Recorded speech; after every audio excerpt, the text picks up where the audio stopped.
Hello friends, welcome back to my channel. ட்ராமாக்குள்ளே போகிறதுக்கு முன்னாடி மறக்காம இந்த வீடியோக்கு ஒரு லைக்கை போட்டுருங்க. அப்படியே கீழே இருக்கிற ஹை பட்டனையும் கிளிக் பண்ணிடுங்க. சரி, வாங்க ட்ராமாக்குள்ளே போயிடலாம்.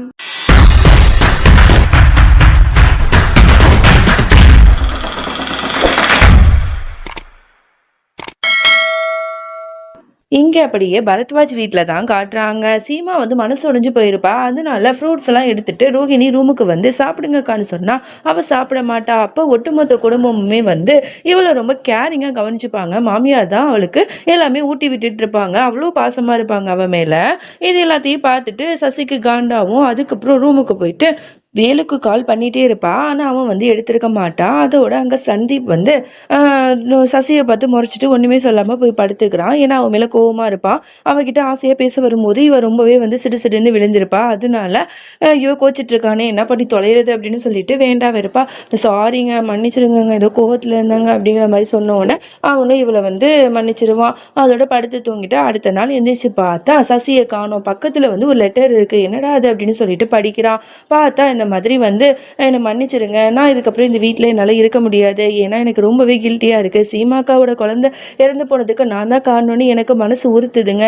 அதனால தான் நான் இந்த வீட்டை விட்டு போகிறேன், என்னை மன்னிச்சிருங்க அப்படின்னு சொல்லிட்டு எழுதி வச்சுட்டு வீட்டை விட்டே போயிருப்பா. இந்த விஷயத்தை தெரிஞ்சுக்கிட்டு வீட்டில் இருக்கிறவங்க எல்லாத்துட்டையுமே வந்து சந்தீப் வந்து சொல்கிறான். எல்லாருமே அதிர்ச்சியாகிறாங்க. அதுவும் கருணா வந்து பயங்கரமாக டென்ஷன் ஆகிறாங்க. என்னடா சொல்கிற, உனக்கு உன் பொண்டாட்டிக்கு ஏதாவது சண்டையா, அதனால தான் அவள் போயிட்டாளா அப்படின்னு கேட்டால் அதெல்லாம் ஒன்றுமே இல்லைம்மா, நீங்களே படிங்க அந்த லெட்டரை அப்படின்னு சொல்லும்போது படித்து பார்த்துட்டு என்ன இது இந்த மாதிரிலாம் இவ எழுதி வச்சுட்டு போயிருக்காளே, சீமாவோட குழந்தை இறந்து போனதுக்கு இவ என்ன பண்ணுவா, அது தற்செயலாம் நடந்தது தானே, இவ எதுக்கு இந்த பொண்ணு இந்த மாதிரி பண்ணா அப்படின்னு சொல்லிட்டு புலம்பும் போது ஓகே இருங்க, நம்ம வந்து வெளியில போயிட்டு எங்க பார்த்தாலும் தேடி பார்க்கலாம் அப்படின்னு சொல்லிட்டு சந்தீப், பிரேம், சித்தார்த் எல்லாருமே வந்து கார்ல போயிட்டு எங்க பார்த்தாலும் எல்லாரையும் வந்து போட்டோ காட்டி தேடிட்டு இருக்காங்க. யாரும் தெரியலங்கிறாங்க. தூரத்துல இருந்து இது எல்லாத்தையுமே வேலு பார்த்துட்டு சசி எங்க போயிருப்பா அப்படிங்கிற மாதிரி யோசிச்சுட்டு இருக்கான்.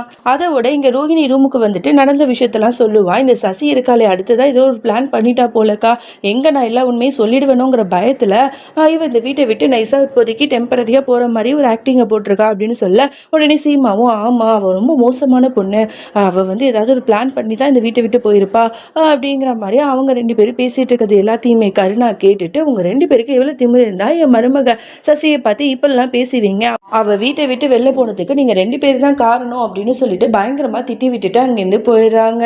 அதோட இங்க சந்தீப்பும் வீட்டுக்கு வரான். உடனே கருணா பதறி அடிச்சுட்டு வந்துட்டாளா, கிடைச்சிட்டாளா அப்படின்னு கேட்க உடனே சந்தீப்பும் மனசு வருத்தப்பட்டுட்டு இல்லம்மா, நான் எங்க பார்த்தாலும் தேடி பார்த்தோம், ஆனா அவ கிடைக்கவே இல்லை அப்படின்னு சொன்ன உடனே இன்னும் கொஞ்சம் தான் கருணாக்கு பயங்கரமா கோவம் வருது சீமா ரோகிணி மேல.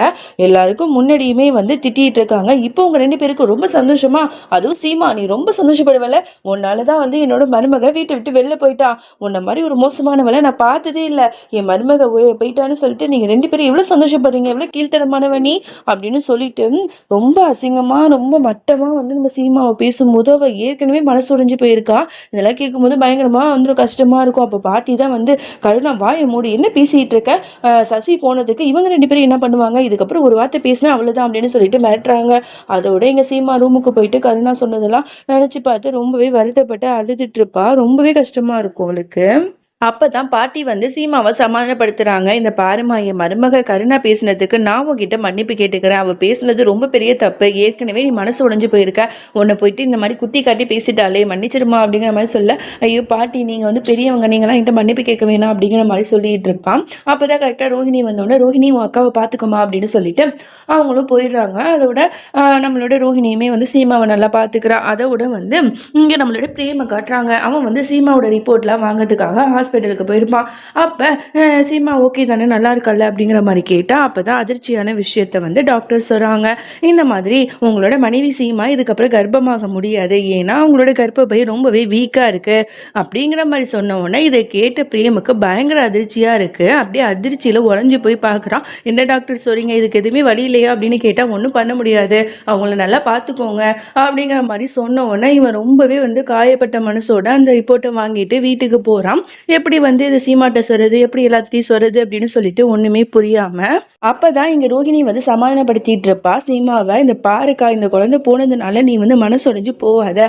கண்டிப்பா நீ இன்னொன்னு பொண்ணு பெத்துக்க தான் போற. அது குட்டி சீமாவா இந்த வீட்டுல வளம் வர போதான் போகுது அப்படிங்கிற மாதிரிலாம் இன்னொன்னு குழந்தை பெத்துக்கிறத பத்திலாம் பேசிட்டு இருக்காளா. இதெல்லாம் கேட்டு சீமாக்குமே கொஞ்சம் சந்தோஷமா தான் இருக்கு.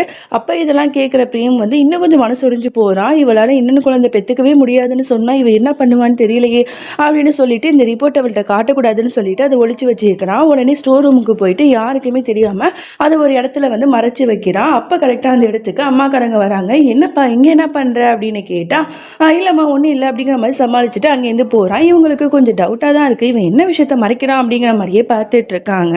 அதோட இங்க வந்து ரூமுக்கு வந்து பிரேமும் வரான். அதோட சீமா கேட்கிறா, என்னங்க என்ன சொன்னாங்க ரிப்போர்ட்டை பத்தி அப்படின்னு கேட்டா, அதெல்லாம் ஓகே தாமா, இல்லை நார்மல்னு சொன்னாங்க அப்படின்னு சொல்லிட்டு 2 பேரும் படுத்து தூங்கத்துக்கு போறாங்க.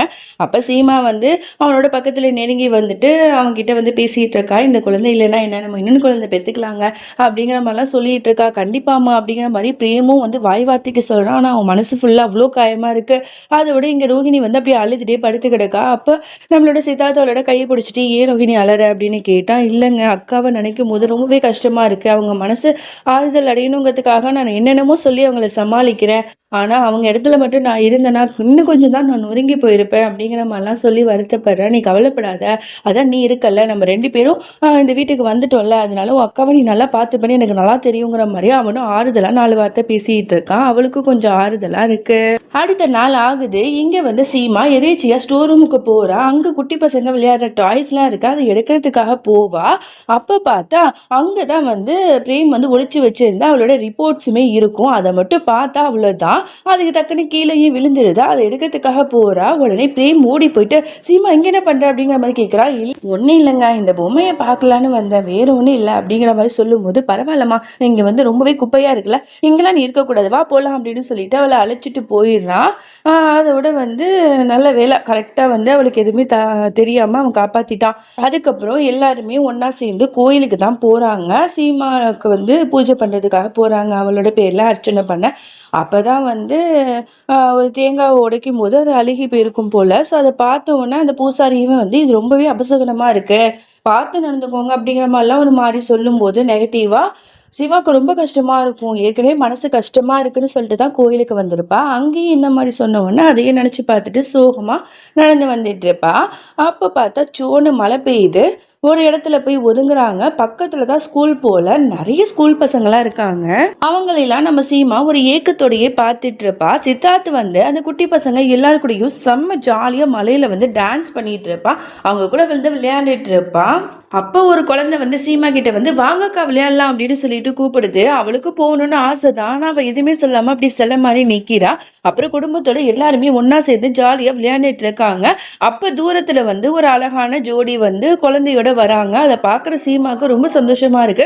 அப்படியே தான் அந்த இடத்துல இருந்தால் எப்படி இருக்கும்னு அப்படியே மெய் மறந்து பார்த்துட்டு இருப்பா. உடனே பாட்டி வந்து சீமா என்னாச்சு அப்படின்னு கேட்டவுடனே அப்பதான் சுய நினைவுக்கு வருவா. அவளுக்கு ரொம்பவே கஷ்டமா இருக்கும், அப்படியே அழுதுட்டு இருப்பா. அதோட வந்து இந்த பாட்டை நம்ம முடிச்சுக்கலாம். இதுக்கப்புறம் என்ன நடந்துச்சு அப்படின்னு சொல்லிட்டு நம்ம நாளைக்கு பார்க்கலாம். இந்த எபிசோட்லாம் அந்தளவுக்கு சசியை காட்டலை, சசி எங்கே போனான்னு நமக்கும் தெரியலை. அடுத்த பாட்டில் தான் பார்த்து தெரிஞ்சுக்கணும். அது வரைக்கும் வெயிட் பண்ணுங்க. பாய்.